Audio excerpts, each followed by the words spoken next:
কিডনির অসুখ হয়ে উঠতে পারে নিঃশব্দ ঘাতক। কারণ কিডনির সমস্যা বুঝে উঠতেই দেরি হয়ে যায় অনেক সময়। চিকিৎসকরা বলেন, কিডনি অনেক সময় যথেষ্ট ক্ষতিগ্রস্ত হওয়ার পরে লক্ষণগুলি স্পষ্ট হয়। অথচ সময়ে চিকিৎসা হলে বেশিরভাগ ক্ষেত্রে কিডনির অসুখের নিরাময় সম্ভব। সেই কারণে গুরুত্বপূর্ণ এই প্রত্যঙ্গ নিয়ে হেলাফেলা করা ঠিক নয়। সামান্যতম উপসর্গেও সতর্কতা প্রয়োজন। ঠিক যেমন ব্যথা, পেটে পিঠে ব্যথা হয় নানা কারণে, কখনো গ্যাস অম্বলে, কখনো আবার শোয়া বসার ভঙ্গিমার দোষে। কিন্তু কোনটি সাধারণ ব্যথা আর কোনটি কিডনির অসুখের ইঙ্গিতবাহী তা বুঝতে না পারলেই বিপদ। এক্ষেত্রে শুধু ব্যথা কমানো যথেষ্ট নয়, বরং প্রয়োজন দ্রুত চিকিৎসার।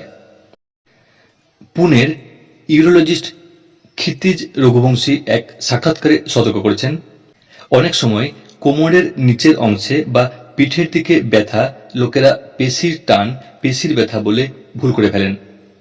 অনেক সময় এটাই কিন্তু কিডনির অসুখের প্রাথমিক লক্ষণ হতে পারে। তো তাহলে কিভাবে বুঝবেন কোন ব্যথা কিডনি থেকে হচ্ছে? হ্যাঁ, ব্যথার স্থান, ব্যথা কোথায় হচ্ছে সেই স্থানটি গুরুত্বপূর্ণ। হাড়ের দুর্বলতা, বসার ভঙ্গির বলে কোমরে ব্যথা হলেও সেটি হবে শিরদাঁড়ার মাঝের অংশে, কোমরের একেবারে নিচের দিকে। ব্যথা নিতম্ব থেকে উরুতে ছড়িয়ে পড়তে পারে। কিডনির অসুখে ব্যথা ঠিক পিঠের তলদেশে সবসময় হয় না, বরং ব্যথা হয় পাঁজর যেখানে শেষ হচ্ছে তার নিচে। শিরদাঁড়া সংলগ্ন অংশ নয়, ব্যথা হয় কোমরের দিকে। কখনো কখনো ব্যথা তলপেটের দিকেও হয়।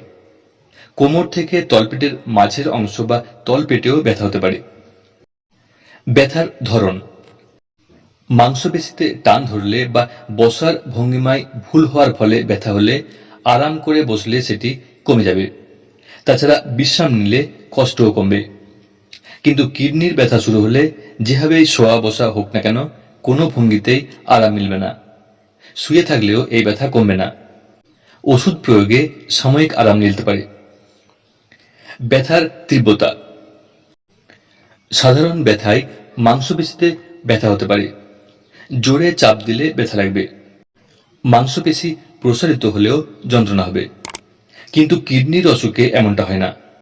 যে জায়গায় যন্ত্রণা হচ্ছে সেখানে চাপ দিলে আলাদা কোনো ব্যথার অনুভূতি হয় না। চিকিৎসক সতর্ক করেছেন, ব্যথার সঙ্গে কোমরের নিচের দিকে ফোলা ভাব, প্রস্রাবের সময় জ্বালা যন্ত্রণা, প্রস্রাবের রং বদলে যাওয়া কিডনির অসুখের ইঙ্গিতবাহী। তীব্র ব্যথা কিডনিতে পাথর হওয়ার লক্ষণ হতে পারে। ব্যথা কিছুক্ষণ পরে না কমলে দ্রুত চিকিৎসকের কাছে যেতে হবে।